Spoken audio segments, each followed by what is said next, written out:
রব্বুল আলামিন বলেন, দুনিয়ার সকল মানুষকে আল্লাহ তাআলা ডেকে বলছেন তার মধ্য হতে যারা মুমিন ঈমান এনেছে, আল্লাহ রব্বুল আলামিন শুধুমাত্র তাদেরকেই ডেকে বলছেন, দুনিয়ার জীবনে চলতে তোমাদের পিতার মহাব্বত তোমাদের অন্তরের মধ্যে আছে, তোমাদের মার মহাব্বত অন্তরের মধ্যে আছে, তোমার সন্তানের মহাব্বত তোমার দিলের মধ্যে আছে, আরও আত্মীয় স্বজন এবং ধন সম্পদের মহাব্বত তোমার দিলের মধ্যে আছে। কিন্তু এই 8টি বস্তুর চেয়ে যদি তোমার দিলের মধ্যে তিনটি বস্তুর মহাব্বত বেশি না থাকে, তাহলে তুমি ক্ষতিগ্রস্তদের মধ্যে অন্তর্ভুক্ত হয়ে যাবে।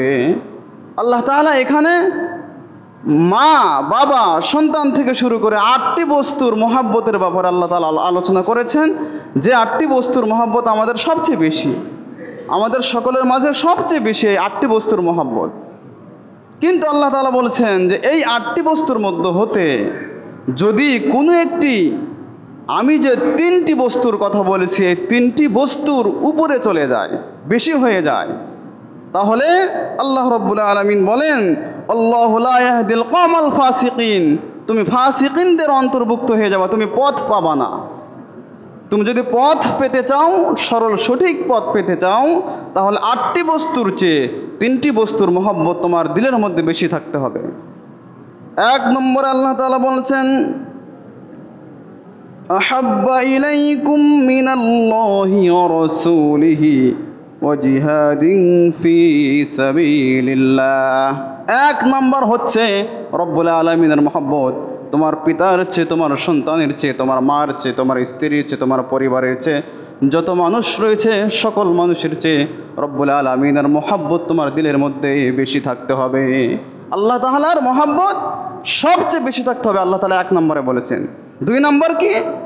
2 নম্বর হচ্ছে রাসূলিহি, যে তোমার রসুলের মহব্বত তোমার সন্তানের চেয়ে বেশি থাকতে হবে। শুধু তাই নয়, হাদিস শরীফের মধ্যে নবী বলেছেন, লা ইউমিনু আহাদুকুম হাত্তা আকুনা আহাব্বা ইলাইহি মিন ওয়ালিদিহি ওয়া ওয়ালাদিহি ওয়ান নাসি আজমাইন। আল্লাহর নবী বলেন, তুমি ঈমানদার না, তুমি মুমিন না, ততক্ষণ পর্যন্ত পরিপূর্ণ মুমিন হতে পারো না যতক্ষণ না তোমার স্ত্রী, সন্তান, তোমার পরিবারের চেয়ে তোমার প্রিয় রসুল যদি তাদের চেয়ে সর্বশ্রেষ্ঠ মহাব্বতের দাবিতে 1 নম্বরে না হতে পারে, তাহলে তুমি প্রকৃত ঈমানদার না। মহাব্বতের দাবিতে, সুন্নার দাবিতে তোমার প্রিয় হাবিব সকলের চেয়ে 1 নম্বরে থাকতে হবে, তবেই তুমি প্রকৃত ঈমানদার। আল্লাহ রাব্বুল আলামিন বলেছেন যে 8টি বস্তুর মহাব্বত তোমাদের সকলের সবচেয়ে বেশি। কিন্তু শুনে রাখো, সতর্কবাণী শুনে রাখো, এই 8টি বস্তুর চেয়েও 3টি বস্তুকে আরও বেশি ভালোবাসতে হবে, তাহলে তুমি পথ পেয়ে যাবে, সরল সঠিক পথ পেয়ে যাবে। সেই 8টি বস্তুর মধ্যে হতে 3টি বস্তু যেটা আল্লাহ তাআলা বেশি ভালোবাসতে বলেছেন, 1 নম্বর আল্লাহকে ভালোবাসতে হবে বেশি, 2 নম্বর তার প্রিয় হাবিবকে ভালোবাসতে হবে বেশি, 3 নম্বরে আল্লাহ রাব্বুল আলামিন বলেছেন ওয়া জিহাদিন ফি সাবিলি, জিহাদকে সবচেয়ে বেশি ভালোবাসতে হবে। জিহাদ মানে মারামারি, হত্যা, এরকম না।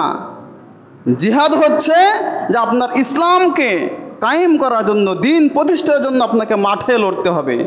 এটা আপনাকে যদি জবান দিয়ে লড়তে হবে, আপনাকে যদি হাত প্রয়োগ করতে হয় সেটা করতে হবে, যদিও কোনো সময় লাঠি প্রয়োগ করতে হবে দিনকে প্রতিষ্ঠার জন্য। আল্লাহ রাব্বুল আলামিন বলেছেন, এই 3টা জিনিসের মহাব্বত যদি তোমার সবচেয়ে বেশি থাকে ওই 8টি বস্তুর চেয়ে, তাহলে অবশ্যই তুমি সফলতার সর্বোচ্চ শিখরে পৌঁছে যাবে। বলুন সুবহানাল্লাহ।